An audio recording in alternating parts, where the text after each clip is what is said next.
બોટાદના એટીએમમાંથી ચોરીનો મામલો સામે આવ્યો છે। તો હાલ અત્યારે વાત કરવામાં આવે બોટાદની કે જેમાં ગધડા એસબીઆઈના એટીએમમાંથી ₹36.66 લાખની ચોરીનો મામલો સામે આવ્યો છે। ચોરીને અંજામ આપનાર ચારેય આરોપીઓનું પોલીસે રિકન્સ્ટ્રક્શન કરાવ્યું છે।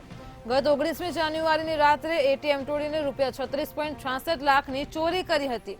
પોલીસે ગણતરીની જ કલાકોમાં ચોરીનો ભેદ ઉકેલી ચારેયને દબોચ્યા છે।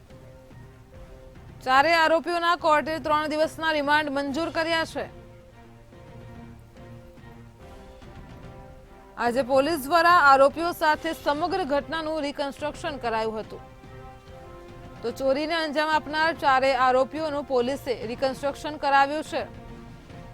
19મી જાન્યુઆરીની રાત્રે એટીએમ તોડીને તેમને લાખોની ચોરી કરી હતી।